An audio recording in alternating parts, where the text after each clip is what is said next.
बाजार बना रहा है नए लाइफ टाइम हाई, निफ्टी 7,000 के बेहद करीब। और शायद इससे बेहतर वक्त हो नहीं सकता जब पूरे देश की और बाजार की निगाहें इलेक्शन के रिजल्ट्स पर और बाजार में हो रही है जबरदस्त तेजी। हिंदुस्तान के वॉरेन बफेट कहे जाने, लेकिन वो खुद को, अपने दोस्तों को, जो नाम उन्हें पसंद है वो है रॉकी, और खुद को कहलवाना पसंद करते हैं राकेश झुनझुनवाला, यानी कि बाजार के बिग बुल आज हमारे साथ है। राकेश जी, स्वागत है सीएनबीसी आवाज पर। और शायद ये सबसे बेहतरीन दिन है कि हम आपका इंटरव्यू कर रहे हैं जब बाजार नए लाइफ टाइम हाइज पर है। क्या लग रहा है, बाजार ने मान लिया है कि एनडीए की सरकार बनेगी और मोदी प्रधानमंत्री बनेंगे? हाँ, ऐसा तो मान लिया है कि भाई प्रधानमंत्री मोदी जी बनेंगे और एनडीए की सरकार बनेगी, लेकिन कितने सीट से बनेगी लगता है अभी बाजार ये सोच रहा है कि मेरे को 260 सीट, जैसे 250 से लेके 240 से लेके 260 सीट आएगी एनडीए की। बट मेरे को पर्सनली लगता है कि एनडीए की मेजोरिटी आ जाएगी। लेकिन अगर एनडीए की मेजोरिटी आती है और प्रधानमंत्री बनते हैं मोदी जी, तो क्या उसके बाद भी यहाँ से 7,000 के लेवल से भी निफ्टी पर तेजी होगी? हो सकती है, बोलना बहुत मुश्किल है। तेजी होगी, अब कितनी होगी किसको मालूम। लेकिन इस वक्त बाजार को ये डर बिल्कुल भी नहीं कि सरकार कोई और बनेगी, सरकार तो एनडीए की ही बनना, यही मानकर हम चलें। बाजार के एक्सपेक्टेशन ऐसे है, लेकिन अपने को नहीं समझ लेना चाहिए कि क्योंकि बाजार के एक्सपेक्टेशन है और बाजार तेज है तो सरकार एनडीए की ही बनेगी। वो तो फ्राइडे को मालूम पड़ेगा कि किसकी बनेगी। मेरी पर्सनल ओपिनियन है कि एनडीए की बनेगी। लेकिन क्या अगर किसी भी रीजन से ऐसा लगे कि सरकार बनाने में मुश्किल आ रही है, फिर 230 से कम की एनडीए की सीट्स आए, तो क्या थोड़ा डिसअपॉइंटमेंट हो सकता है? बिल्कुल हो सकता है। कितना? वो क्या मेरे को लगता है 350-400 का इंडेक्स नहीं करेगा। अच्छा, वर्स्ट केस सिनेरियो, और वो भी तब जबकि एनडीए की सरकार न बनने की सिचुएशन हो, तब भी आपको नहीं लगता 6200-6300 के नीचे निफ्टी नहीं जाएगा? कुछ भी हो सकता है, मतलब कोई मोहर तो लगा नहीं सकता है कोई। और अपने को एक्चुअली थर्सडे तक देखना चाहिए कि बाजार कितना बढ़ता है, कहाँ रहता है। ये सवाल एक्चुअली अपने को थर्सडे को 2 बजे पूछना चाहिए। बिल्कुल। लेकिन राकेश जी, क्या आपको लग रहा है कि इस बार इलेक्शन के रिजल्ट बाजार के लिए बहुत ज्यादा अहमियत रख रहे हैं, क्योंकि कहीं न कहीं एक बदलाव की और शायद बाजार देख रहा है, एक डिसीजिव मैंडेट देखना चाहता है? बाजार हमेशा ही डिसीजिव मैंडेट देखना चाहता है। और मैंने एक चीज जिंदगी में देखी है कि जब बाजार कोई तरीके का वेव लेता है, बुलिश या बेरिश, तो जो भी अनसर्टन चीजें होती हैं वो बाजार के फेवर में आती हैं। ओके। तो बाजार ने, बट मैं अभी भी कॉशियस रहूंगा। मेरा ओपिनियन है कि एनडीए की मेजोरिटी आएगी, ठीक है। और मेरे को लगता है कि बाजार ने दिखाया है कि जब भी बाजार कोई ना कोई साइड लेता है, तेजी का या मंदी का, राइट, तो बाजार हमेशा वो जो अनसर्टन इवेंट होते हैं वो बाजार के फेवर में आते हैं। ये सब मेरी सीख है एक्सपीरियंस के साथ। लेकिन फिर भी क्योंकि इतना बड़ा इवेंट है, I tell people approach it with caution. लेकिन राकेश जी, आप अपने पोर्टफोलियो के साथ किस तरह से इस इलेक्शन को अप्रोच कर रहे हैं? क्या आप इस वक्त फुली इन्वेस्टेड हैं? मैं तो फुली इन्वेस्टेड हूँ। मतलब आपको बहुत ज्यादा डर नहीं है? आपके जो स्टॉक्स हैं, आपको उनमें डर नहीं है कि बाजार इलेक्शन का रिजल्ट कुछ कम ज्यादा आ गया तो बहुत खतरा होगा? ऐसा नहीं बात कि मुझे डर नहीं है, लेकिन मुझे हिंदुस्तान की प्रगति में बिल्कुल फेथ है। और थोड़ा सेटबैक आएगा तो टेम्परेरी सेटबैक आएगा, वापस शेयर बढ़ जाएंगे समय के साथ। तो मेरे को ऐसा नहीं है कि डर नहीं है। लेकिन डर क्या है, इन्वेस्टमेंट, हाँ ट्रेडिंग में मुझे डर लगता है कि भाई नहीं आएगा तो बाजार घट जाएगा। तो आप 7,200 निफ्टी के लेवल पर आप क्या इलेक्शन के रिजल्ट के पहले अपने ट्रेडिंग पोर्टफोलियो को थोड़ा हल्का करेंगे, प्रॉफिट बुक करेंगे? क्या करूंगा, मुझे खुद, जब मैं अपने रूम में जाता हूँ, मैं कोई प्री प्लान से जाता नहीं हूँ।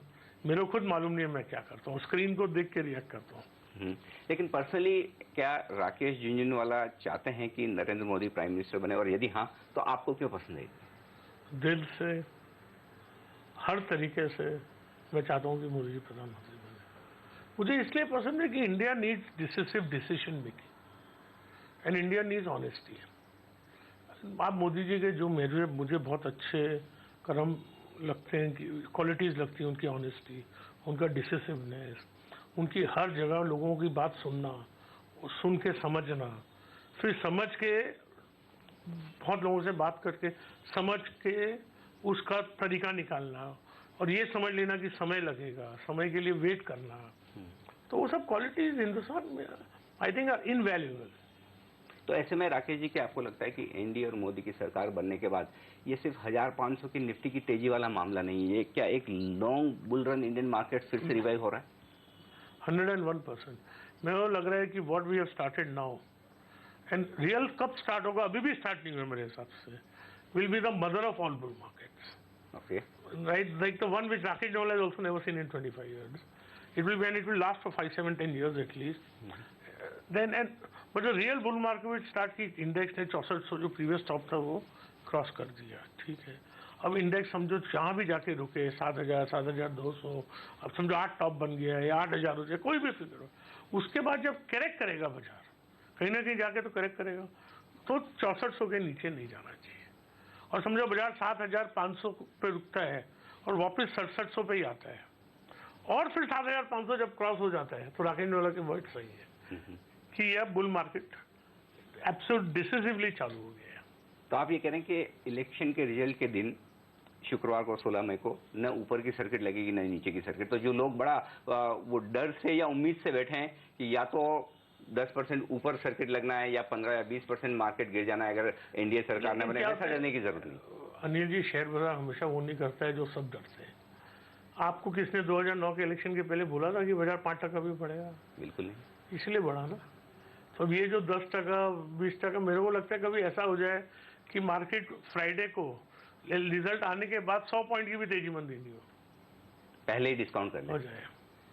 लेकिन ओवरऑल आप जिस तरह से अगले कई सालों के लिए बाजार पर बुलिश हैं, आप मोदी के बड़े फैन हैं, कि आपको वाकई में लगता है कि अच्छे दिन आने वाले हैं? Sir, I put my money where my mouth is. मेरा जो ओपिनियन है, I have the largest debt of my life. मैंने सबसे ज़्यादा इन्वेस्टमेंट जिंदगी में बोरो करके किया तो अभी किया है. तो I have put my money where my mouth is, और मेरे को बहुत तेजी लगती है.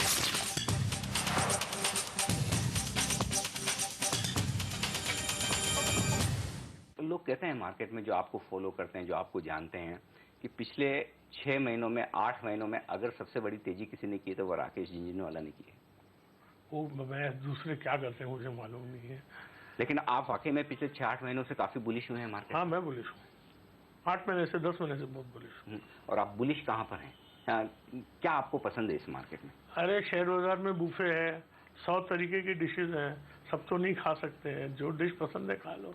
तो राकेश जी को जो मैंने देखा है और जो आपके पोर्टफोलियो पे मैंने नजर डाली है, आईटी स्टॉक्स में आपका जबरदस्त एक्सपोजर है, और वहां पर पिछले 2-3 महीनों को छोड़ दें, अदरवाइज तो काफी जबरदस्त रिटर्न आए. तो क्या आप इलेक्शन के रिजल्ट के पहले डिफेंसिव होने के लिए आज से आईटी स्टॉक खरीद रहे हैं, या फिर ये आपकी? नहीं, मैं आईटी स्टॉक इसलिए खरीद रहा हूँ, मैंने पहले खरीदे हैं. मैंने इसलिए खरीदे कि मुझे लगता है उनमें अच्छी कंपनियां हैं, वो अभी भी अंडर वैल्यूड हैं थोड़ी बहुत कंपनीज. तो वो मैं, और थोड़ी बहुत कंपनी है जो स्टडी रिटर्न देंगी 18-20% का साल में, उससे ज़्यादा क्या मिलेगा. तो मेरे को लगता है वेरियस रीजन से मैं रखता हूँ उनको. कोई अंडर वैल्यूड है, कोई की अर्निंग ग्रोथ अच्छी है, कोई इसकी अर्निंग ग्रोथ अच्छी है और अंडर वैल्यूड है. तो मेरे को नहीं लगता है कि बुल मार्केट में अब 2-3 महीने का अंडर परफॉर्मेंस हो गया फार्मा का और आईटी का, मेरे को लगता है 15 दिन महीने भर का और अंडर परफॉर्मेंस हो सकता है, फिर वो भी बढ़ेंगे. तो भले ही मोदी जी आ जाए, फिर रुपए 57, 58, 56 के आसपास हो जाए, तब भी आपको आईटी सेक्टर में कोई ऐसा खास डर वाली बात नहीं है? मेरे को देखो, पहले लगता है कि रुपया 58 के नीचे जाएगा नहीं. और जाएगा तो टिकेगा नहीं. मतलब कल 70, क्योंकि आज हवाले में 3% ऊपर है. मतलब unofficial value of rupees 60 to 1 rupees 60, and you have not allowed gold imports. और आपको रुपी गेन करेगा तो एक्सपोर्ट और कम हो जाएंगे. तो मेरे को लगता नहीं है कि रुपये की वैल्यू नीचे जाके टिकेगी. तो आपको लगता है कि अब वक्त आ गया कि राजन साहब धीरे धीरे जो कुछ भी मेजर्स रुपये को संभालने के लिए उन्होंने लगाए थे, जिसकी वजह से तेजी हुई, धीरे धीरे वो खोल देने चाहिए? हाँ, खोल देने चाहिए. मेजर क्या कि एक तो गोल्ड इम्पोर्ट का किए हैं, और एफसीएनआर स्कीम तो खत्म हो गई, और गोल्ड का किए हैं. गोल्ड का लिबरलाइजेशन करना पड़ेगा. एक स्टॉक जो जब भी आपका नाम आता है, लुपिन, इतने फिनोमिनल रिटर्न्स दिए हैं और हर साल परफॉर्मेंस बेहतर होती हुई दिखती है. फार्मा पर आप काफी बुलिश हैं इस वक्त. क्या लुपिन में आपको यहाँ से भी बड़ी अपसाइड नजर आती है? एक और सवाल ये पूछूं, एक और आपका इन्वेस्टमेंट औरोबिंदो फार्मा, जो शायद आपने 180-200 रुपए से किया है और 6 महीने में स्टॉक इतना जबरदस्त चला है, अगर दोनों में से एक आपको मैं कहूँ कि कौन सा ज्यादा पसंद है, क्या कहेंगे आप? तो बेटी पसंद है कि बेटा ज्यादा पसंद है, अब क्या बोलो. दोनों ही अच्छे हैं. और इतनी अपसाइड के बाद भी आपको लगता नहीं कि कहीं भी थोड़ा बहुत प्रॉफिट बुक करने वाला मामला है, या अभी भी मतलब अभी देखिए, मैं क्या करूंगा कब करूंगा मुझे भी नहीं मालूम. और मालूम है तो बोलने वाला नहीं। तो मुझे इंडिविजुअल स्टॉक्स के बारे में बात करना बहुत उचित नहीं है।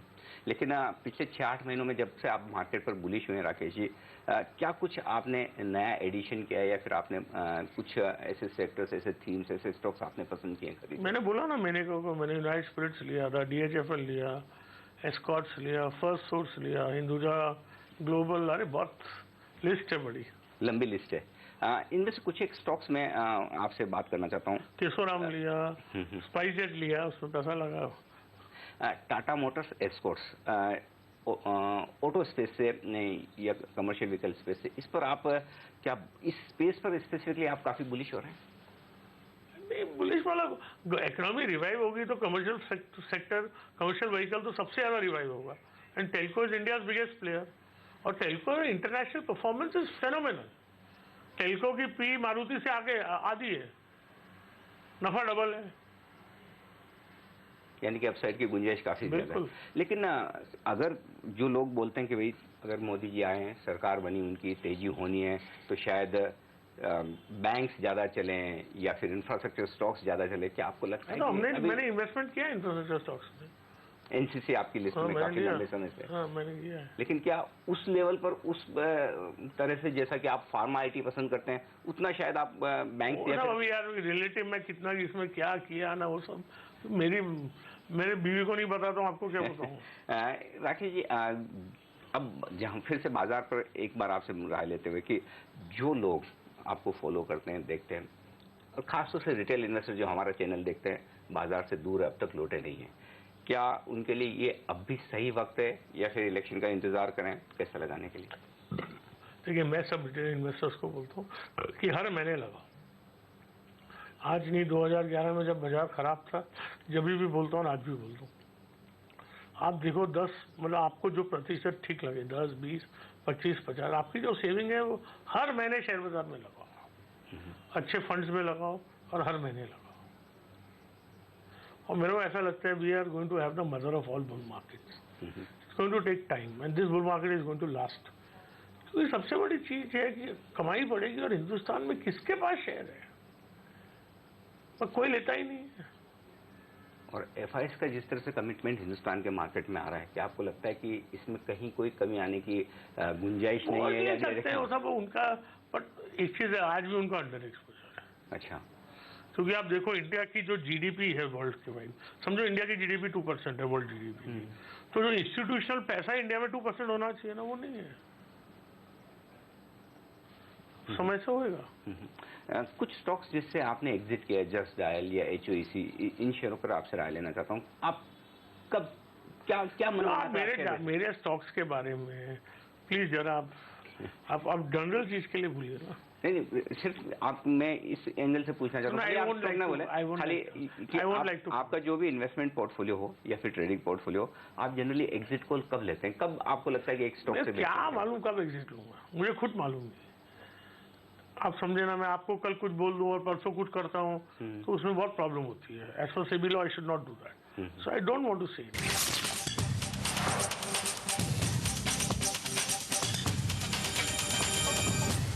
राकेश जी, राय आपसे ये लेना चाहता हूं, अगर जैसा कि इलेक्शन के रिजल्ट की उम्मीद बाजार कर रहा है फेवरेबल होंगे और बाजार में एक अच्छा बुल रन बनने वाला है, लीडरशिप कहां से आएगी? आपको क्या लगता है किस तरह के सेक्टर्स, किस तरह के स्टॉक्स आउट? तो अभी तक तो फार्मा और सॉफ्टवेयर ने लीड किया है, तो अब दूसरे सेक्टर्स में भी आएगी, इंडस्ट्रियल्स में आएगी, इंफ्रा में आएगी, हर जगह आएगी, FMCG में आएगी।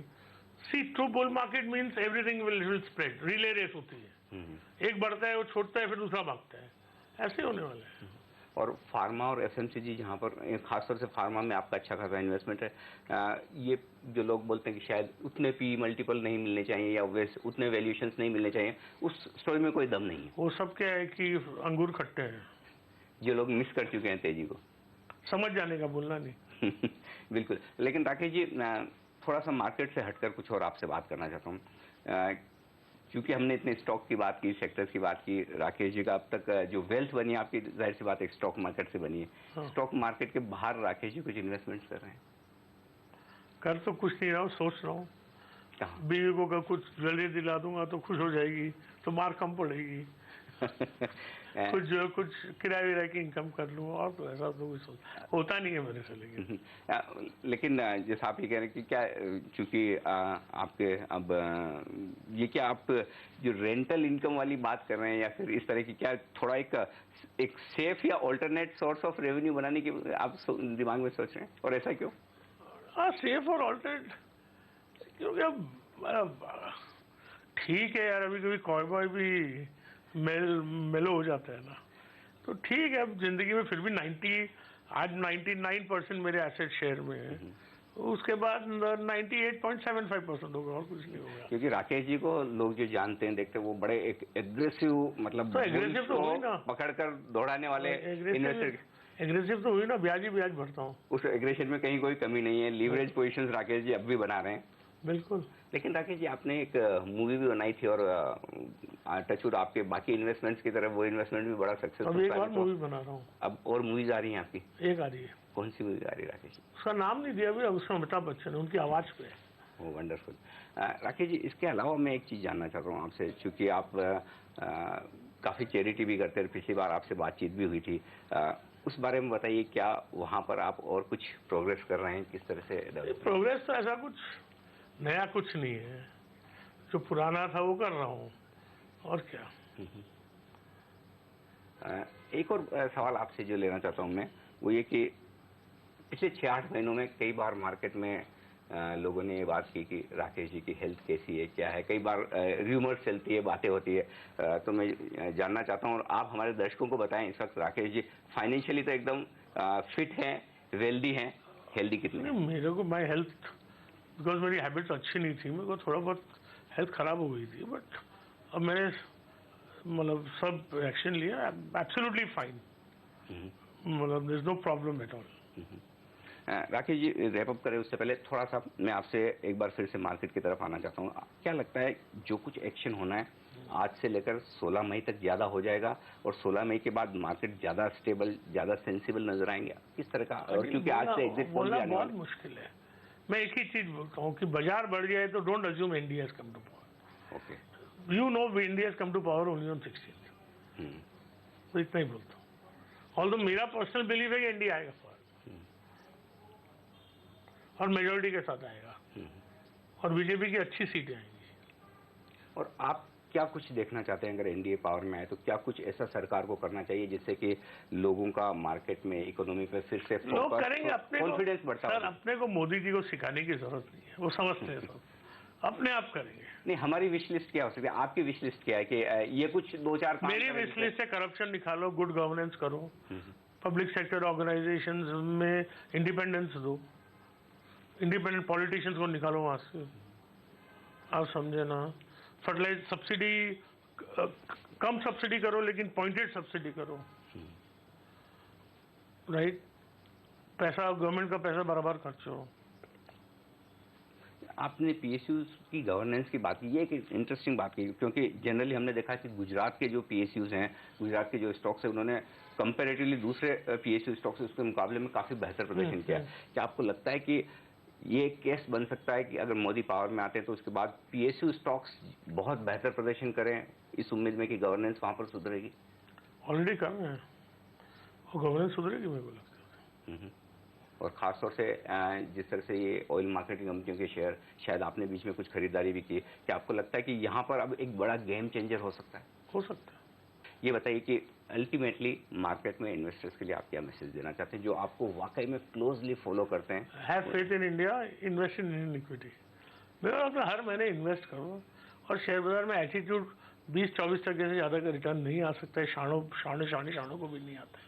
तो आपको बाहर 18-20%, यहाँ 18% 20% रिटर्न टैक्स भी मिले, उससे बड़ा रिटर्न की उम्मीद मत करो, और बी कॉन्शियस ऑफ रिस्क। इंडे गेंडे ठंडे कंपनी में मत डालो पैसा, आप समझे ना। Take advice and invest with good mutual fund managers. यानी कि ये जो बुल रन में कोई भी मिड कैप, स्मॉल कैप जो शेयर ऐसे वैसे सब चल रहे हैं, उनमें थोड़ा सा खासतौर से छोटे निवेशकों को बहुत सावधान रहना चाहिए। बिल्कुल। राकेश जी, बहुत बहुत शुक्रिया हमारे लिए वक्त निकालने के लिए। Thank you.